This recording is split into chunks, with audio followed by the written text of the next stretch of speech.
Yo, quick update to the video I posted a while ago about the accelerated Battlepas. So I came up with another way of potentially showing it slightly better. So again, sorry for the flashbang. Boom. So if you put it up in a table instead, right?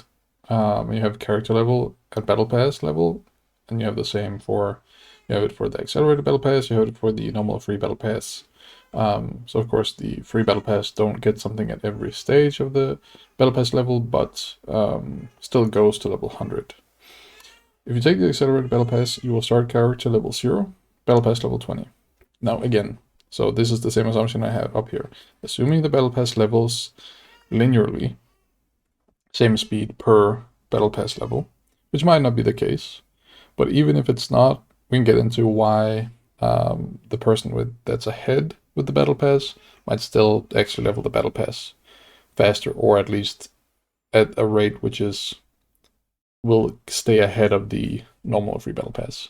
But just to take this, I just want to show it in a different way. So obviously these two things are supposed to show more or less the same, but this is assuming, right? So here I kind of assume there's a few less Cinder stages, but I thought about it. And the way that it looks is that we're going to get Cinders so first at level 8 and then every 10 levels from there. Because there was one at level 8 and then one at level 28 and then I think there was one at level 88. I think, I remember. But it doesn't matter too much in the specifics. The point is the same. The difference is going to be how many Cinders ahead is the accelerated Battle Pass going to be. So just to show it is that assuming we get a Cinder at level 8 of the Battle Pass and then every 10 levels from there, so 18, 28, 38, and so on. The accelerated Battle Pass is going to get 2 Cinders available when they log in. They won't be able to access them before level 40, but they will have that available to them when they reach level 40 character level. Now, as they level, they're going to level the Battle Pass. Again, assuming it's about the same pace for both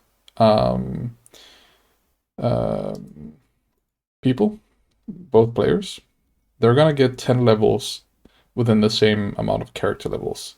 This is just my assumption, right? Like these numbers could be completely different. The point is the same. Assuming that per 20 character levels, you gain 20 Battle Pass levels. Then at level 20 for the accelerated Battle Pass, you will be level 30 for the Battle Pass. For the free Battle Pass player at character level 20, you will be level 10, right? 10 levels each. That means the level 8 Cinder will now be available to the free pass, or the normal pass, which you pay for as well. While the accelerated Battle Pass will now have 2 plus 1, so 3, so they will be 2 ahead, right? Now, this kind of, as you can see, stays the same. So it's going to be 1, 1, 1. So by level 40, the accelerated Battle Pass will be 2 Cinders ahead. Again, the assumptions here are Cinders at level 8, 10, and then every 10 levels. That the Battle Pass levels linearly, so that even if you're leveling from 0 to 20, no matter what level your Battle Pass is, each level of Battle Pass will take the same amount of time or effort or whatever.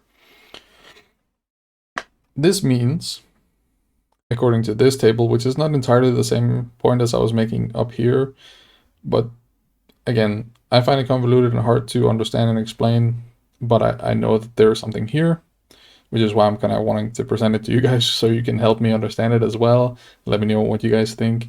But basically from level 40 onward, the person with the accelerated Battle Pass will be 2 Cinders ahead all the way to the end, right? I don't think the Cinder head start increases other than if, and this is where the leveling of the Battle Pass tempo and,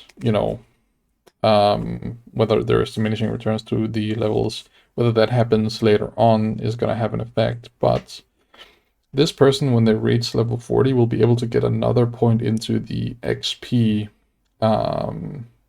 amount, right? Like this person has 3 Cinders and can upgrade like 1 XP one, and then the second XP one maybe, depending on the Cinder cost of the second level, which I don't know. or like 1 XP, 1 gold, 1 material or something. Where this person might be able to do, 2 or 3 levels of the XP one, depending again on the price. Maybe they can both do 2 if it costs 1 and then 2 and then 3. But then again, you can also loot the cinders from mobs and monsters and whatever. So this person might actually have that extra cinder. Like if they both loot 1 cinder from level 0 to 20 or 0 to 40 or whatever. Again, this might be out of whack. Like maybe you loot 10 cinders on the way there, and these two, that's still a reasonable, like 20% more than the other person has from loot. But yeah, I'm kind of trying to make up my point as I go here a bit, as you can hear as well, trying to understand it as I go. But the point really stays the same, that if you buy an accelerated battle pass, you pay more money, you are going to be 2 cinders ahead, which according to this amount of cinders, right, is 40%, right? You're gonna have received 40% more cinders, or yeah, just about 40 more cinders. So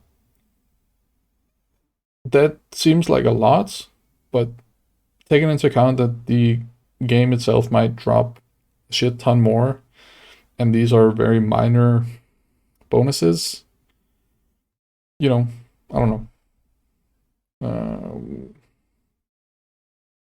Yeah, I'm just thinking, but yeah, I wanted to add this in to kind of explain this in a different way that maybe it's a bit easier to see.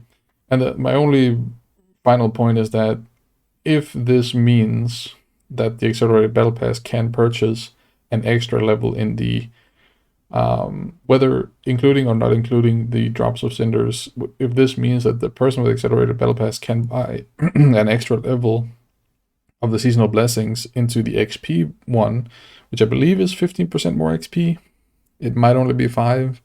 Either way, it means that the accelerated battle pass can gain more XP from level 40 onward than the free version, which then again leads to you being higher character level faster than the other person.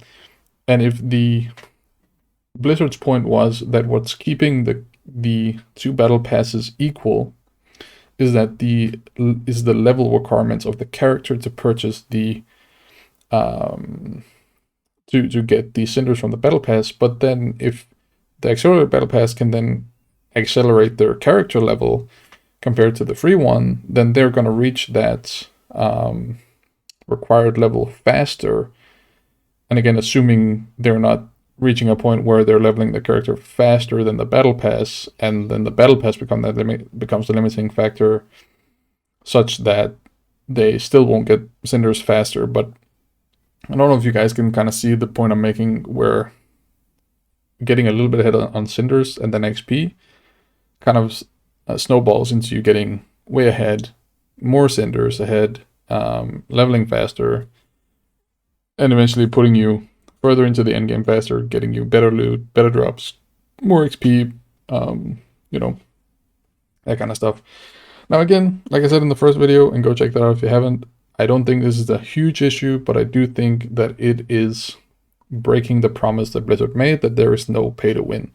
I think there is a minor amount of pay to win in the accelerated battle pass, which, I mean, is it the end of the world? For season 1, I don't think so. I think when they add the ladder, I think they cannot do stuff like this. I think that is not okay. I think it's, it's kind of like the pay for early access, which is obviously also pay to win, which I suppose you could call it pay to participate. But I don't know. Like if someone wants to participate in a race to level 100, and you have to pay to do it. I guess what I'm trying to say is it's paid to participate. I do think that's true. And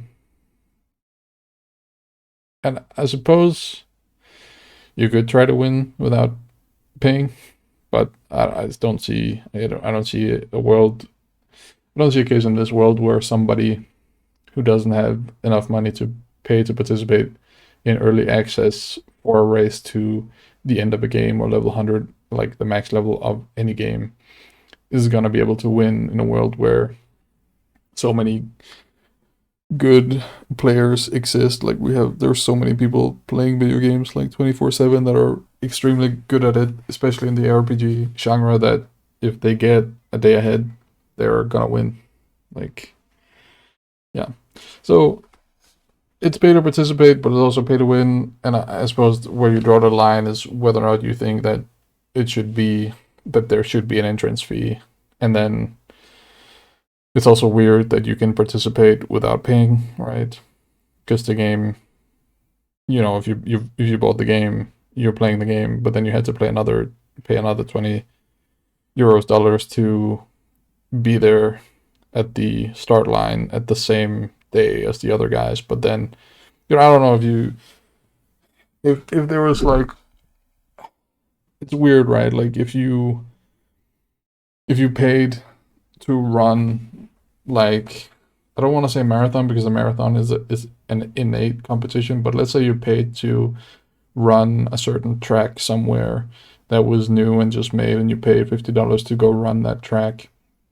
But then there was also a race to who could run the track, who could get to the end of the track first, not the fastest, but first, who'd be the first one to do the entire track. And and then you paid to do it, to run the track, and maybe you didn't have an intention of being the first, but then they also make it so that, well, if you want to participate in having a chance to being the first, then you pay another $20 and you get to start the run 3-4 hours ahead of the other person. Then, I don't know, are you paying to participate or are you paying to get ahead?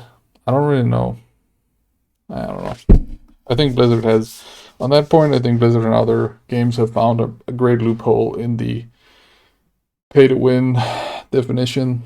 At least I don't know what to think. But yeah, I ended up ranting a lot more than I wanted. This was more an addendum to the other video.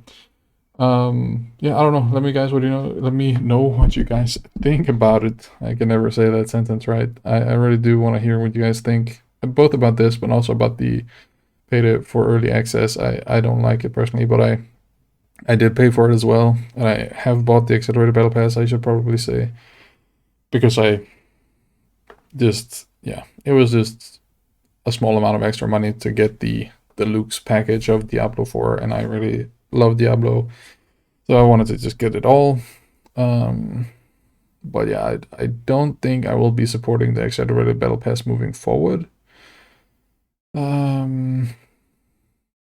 But the pay for early access, I don't know. I think if I can avoid it, I won't support it either. But sometimes you just really want to play a game, and it's not so much about it's not about playing it before other people, and it's not about participating in some sort of competition. It's just that you've been waiting years to play a game, and now it's out, and you can play it a few days earlier if you pay a bit more money. Like, that's a cruel way to get money out of people, but I do think that will get me multiple times throughout my life, because I'm not necessarily a patient person when it comes to that. So, I don't know. Way too long rant. Let me know what you guys think. Yeah. See you in the next one.